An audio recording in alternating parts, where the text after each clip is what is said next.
और अलीगढ़ में कांग्रेस पार्टी ने केंद्र और प्रदेश सरकार के खिलाफ मनरेगा बचाओ संग्राम का बिगुल फूंक दिया है।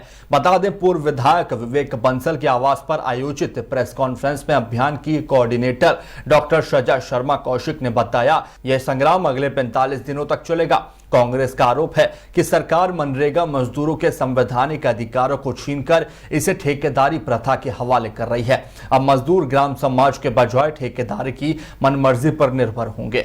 डॉक्टर शजा ने कहा कि गरीबों की मजदूरी और उनके हक को बचाने के लिए कांग्रेस गांव-गांव जाकर मजदूरों को एकजुट करेगी। देखिए अलीगढ़ से शुएब सिद्दीकी की ब्यूरो रिपोर्ट। जी मनरेगा को लेके किस तरीके की आज ये प्रेस कॉन्फ्रेंस रखी गई है? जी, मैं डॉक्टर ऋचा शर्मा कौशिक हूँ। मैं यहीं की बेटी हूँ। मुझे यहाँ पे एक हमारे राष्ट्रीय नेतृत्व ने मनरेगा बचाओ संग्राम की जो शुरुआत की है, 45 दिन के लिए उसको अंजाम दिया जाएगा।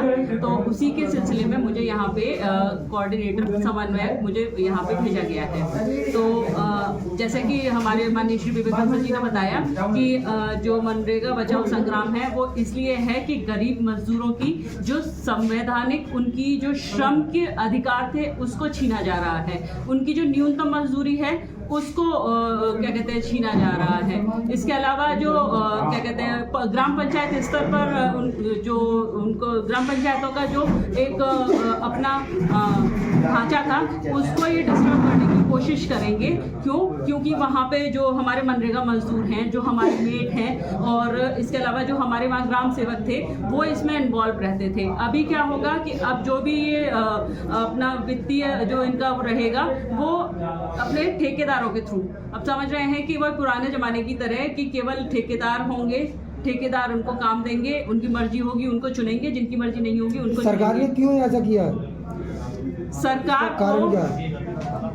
कांग्रेस की सबसे सफल योजना अगर कही जाए तो ये मनरेगा बचाओ सरकार में मनरेगा में भी काफी कंप्लेंट्स आ रही थी, तो उसको लेके क्या करेंगी? क्योंकि उसमें भी काफी धांधलेबाजी हुई थी। 15 साल से तो इन्हीं की सरकार है। आप जो है उसमें 15 साल से तो इन्हीं की सरकार मान के चलेंगे अब हम। तो और अधिकतर राज्यों में इनकी सरकार मान के चलेंगे हम। अधिकतर राज्यों में भी इन्हीं की सरकार है, तो धांधली तो इन्हीं की सरकार में बढ़ी है। कांग्रेस के में भी हुई है, उसमें उसके लिए क्या कहेंगे? कांग्रेस और ये अधिकारियों के ऊपर शिकंजा कसने की बात है और भाजपा सरकार का शिकंजा अपने अधिकारियों के ऊपर कम हो गया है। उनको मनमाने ढंग से उनको छूट दे दी गई है, आपको जो करना हो वो कीजिए।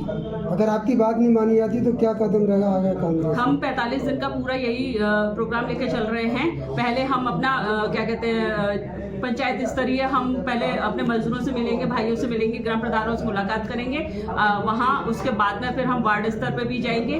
उसके बाद जिला स्तरीय अभी हम आज एक धरना और उपवास हम दे रहे हैं। फिर राज्य स्तरीय हमारा धरना उपवास होगा, राष्ट्रीय स्तरीय भी धरना उपवास होगा।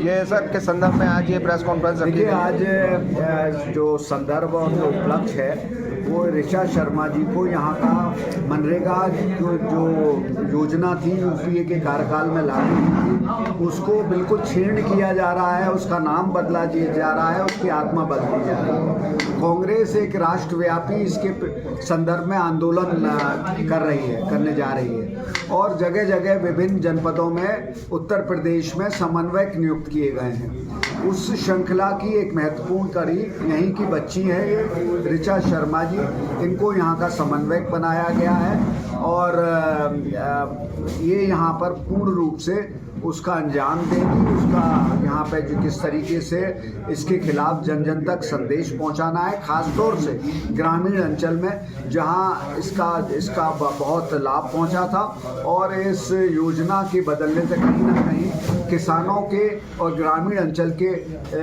लोगों के हितों पर कुठार रही है।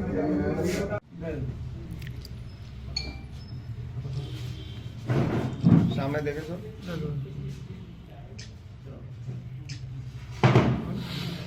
फंड्स नहीं दे रहे थे, जिस तरीके से इसकी आलोचना कर रहे थे और भी इन्होंने लागू किया है।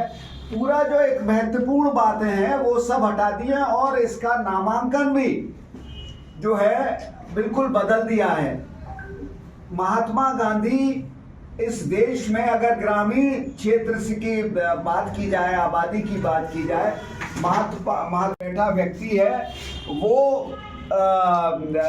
उसकी आंखों में आंसू हैं तब तक इस भारत की स्वतंत्रता अधूरी है।